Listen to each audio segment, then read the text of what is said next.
এবার আমরা বেরিয়ে পড়েছিলাম টাকি ভ্রমণের উদ্দেশ্যে।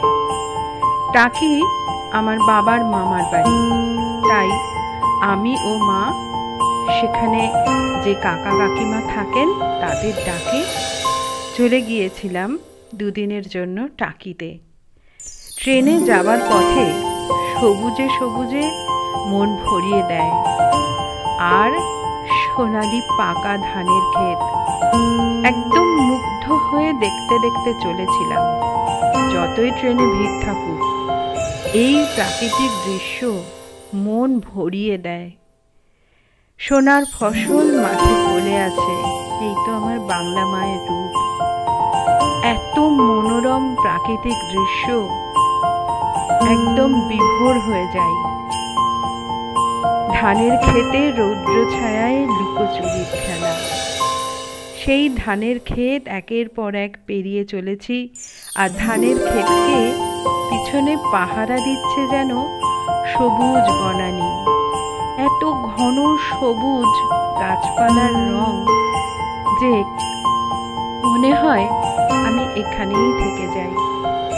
বড্ড ভালো লাগে আমার এই গ্রাম্য পরিবেশটা। সবুজ গাছগাছালির মাঝে শ্যামলিমায় বিলীন হয়ে থাকতে ইচ্ছা করে। সত্যি নিজেকে বারবার হারিয়ে ফেলি এই সৌন্দর্যের মাঝে।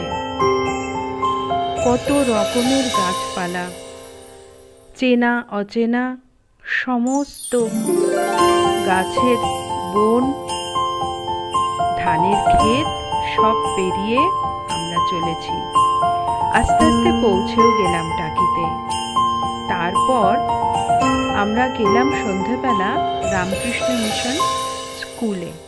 টাকিতে যে রামকৃষ্ণ মিশন স্কুল আছে সেটি সকলের পরিচিত, খুবই বিখ্যাত। মন্দির অংশ খোলা ছিল। আমরা সেখানে গিয়ে ঠাকুরমা স্বামীজির চরণে প্রণাম করলাম, খানিকক্ষণ বসে জপ করে তারপরে এই অঙ্গনটি ঘুরে দেখলাম। এখানেও চারিদিকে সবুজ গাছপালা। খুব একটা বেশি ভিডিও করিনি, কারণ এটা স্কুল আর অতিথি নিবাস আছে। যাবার পথে ইনি দেখা দিলেন, ইনি নড়ে চড়ে যাচ্ছেন। আমরা তো ভয়ে কাঁটা, তবুও ছবিটা তুলে রাখলাম। এই তো গ্রামের পথঘাটের অবস্থা। যাই হোক, ধীরে ধীরে পৌঁছে গেলাম আমরা কুলেশ্বরী কালীবাড়িতে। এই মায়ের মূর্তি বহু পুরনো, সংস্কার হয়েছে, বড় ভালো লাগলো। আরতির সময় পৌঁছেছিলাম আমরা। এত সুন্দর আরতি, অনেকক্ষণ ধরে আমরা আরতি দেখে মায়ের পায়ে প্রণাম জানিয়ে মন্দিরে অনেকক্ষণ বসেছিলাম। সন্ধেটা সুন্দর পূজা পাঠের অঙ্গনে কেটে গেল।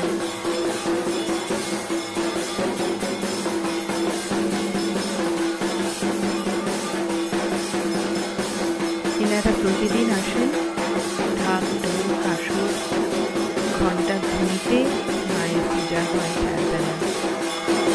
এবারে চলে গিয়েছিলাম ভোরবেলা। পরের দিন ভোরে বিসর্জন সিনেমার শুটিং হয়েছিল যে বাড়িতে, আমার কাকার বাড়ির দুটি বাড়ি পরে সেটা।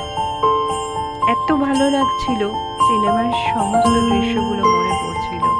সকলেরই দেখা, কৌশিক গাঙ্গুলি এবং জয়া আহসানের আবির চ্যাটার্জি, সেই বিসর্জন সিনেমা।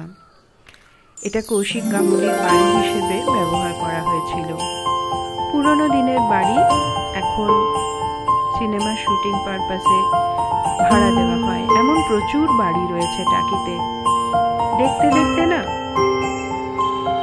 কোথায় যেন হারিয়ে যাই, বড্ড চেনা লাগে। কেন তা বলতে পারবো না। এটা আমার বাবার মাসির বাড়ি, আদি বাড়ি এইখানে। পথে যেতে যেতে একটা কালী মন্দির দেখলাম, একজনের বাড়ির কালী মন্দির। মায়ের মূর্তি অপূর্ব, আর পুরনো শিউলি ফুল।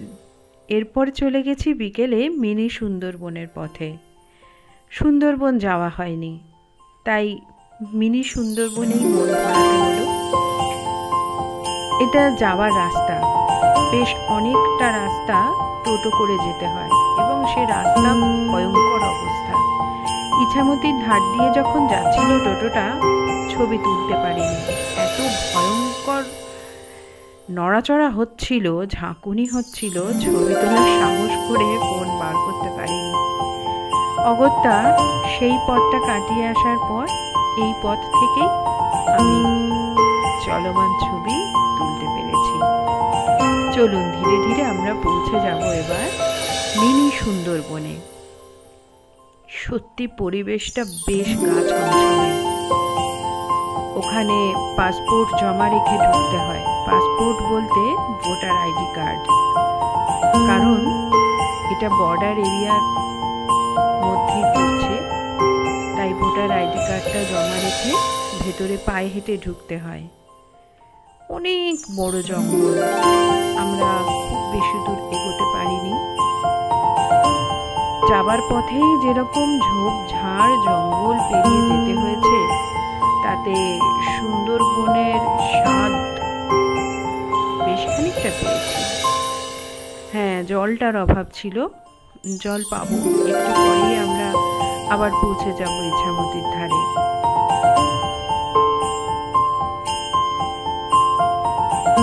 সুন্দরবনের গাছপালার জঙ্গল এইরকমই হয়, একদম ঘন জঙ্গল। একটা ব্রিজের উপর দিয়ে হেঁটে হেঁটে দেখতে হয়, নিচে নামার কোনো পারমিশন নেই।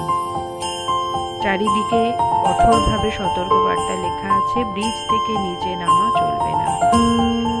চারিদিকে ঘন ঝোপঝাড় আর গোলপাতা হোগলা এরই জঙ্গল। পৌঁছে গেছি মিনি সুন্দরবনে।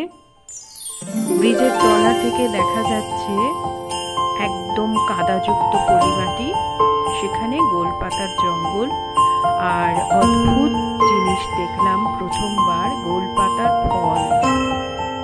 এ বেশ ভালো লাগলো, অন্যরকম নতুন নতুন জিনিস দেখার অভিজ্ঞতা। এই যে গোলপাতার ফল বেশ বড় বড়, বিশাল বড় বড় নারকেলের সাইজের, কিন্তু একদম গায়ে খাঁচ খাটা খাটা আনারসের মতো। জানি না কেমন খেতে এবং খাওয়া যায় কিনা।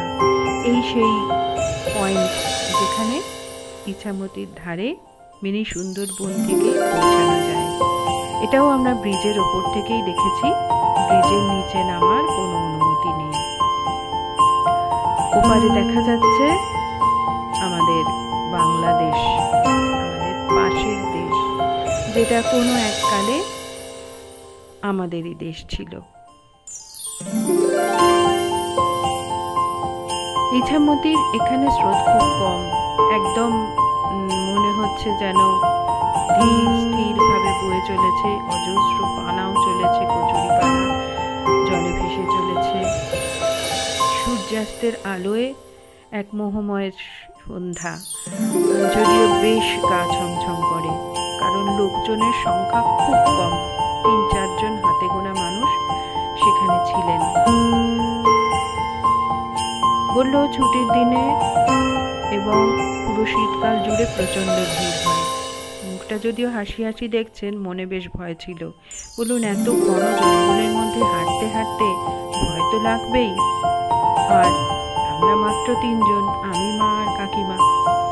এই ঘন জঙ্গলের মধ্যে দিয়ে যেতে যেতে আরো 2টো নতুন গাছের সন্ধান পেয়েছি। অধিকাংশ গাছই তো অচেনা, কেওড়া আর একটা গাছ হোগলা।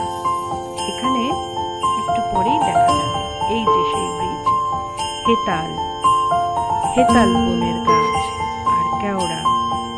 যে কেওড়ার জল ছাড়া বিরিয়ানি তৈরি হয় না, সেই কেওড়ার বন এখানে। জানি না কিভাবে সংগ্রহ করা হয় বা আদৌ কিভাবে এই গাছের পরিচর্যা হয়। হয়তো পলিমাটি আর এই প্রকৃতি আপনা আপনি এদেরকে সৃষ্টি করে বড় করতে থাকে। এই বীজ ধরে সোজা হেঁটে সুন্দরবনের স্বাদ উপলব্ধি করতে হয়। এই গাছটি ভারী চমৎকার লেগেছে আমার। কোনো সময় কোনো লতানে গাছ জড়িয়েছিল, তাই ওরকম দাগ হয়ে গেছে। এবার কথা বলতে বলতে চলে এসেছি মালদ্বীপে। মিনি সুন্দরবন থেকে বেরিয়ে আরো একটি সুন্দর দেখার জায়গা তৈরি করা, সম্পূর্ণভাবে থাকা খাওয়ার ব্যবস্থা আছে, এখানে রিসর্ট আছে।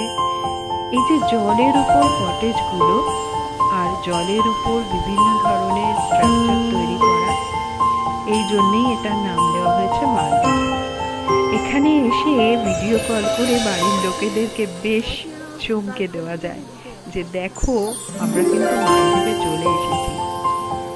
খুব ভালো লেগেছে, এত সুন্দর একটা বেড়ানোর জায়গা। এখানে ঘর বুকিং করে ওই রিসোর্টগুলোতে থাকা যায়, রাতে থাকা খাওয়ার সুবন্দোবস্ত আছে। আর এমনিও ইচ্ছা করলে সন্ধ্যেবেলা গিয়ে বাচ্চা কাচ্চা নিয়ে আনন্দ করে সন্ধ্যেটা কাটানো যায়। সুন্দর মিউজিক, তার সাথে বিভিন্ন রঙিন আলোর ঝর্ণা, বেশ সুন্দর। পরদিন সকালে পুবের যে বাড়ি, জমিদার বাড়ি, যেটা শুটিং পারপাসে ভাড়া দেওয়া হয়, পিকনিক পারপাসে ভাড়া দেওয়া হয়, সেই পুবের বাড়ি পেরিয়ে পৌঁছে গিয়েছিলাম ইছামতি নদীর তীরে। ভোরের সূর্য আমাদেরকে স্বাগত জানায়। এইবার ফেরার পালা টাকি রোড স্টেশন থেকে। আবার ট্রেনে চেপে সূর্যাস্তের আলো মেখে ঘরে ফেরা। ভালো লাগলে সাথে থাকবে।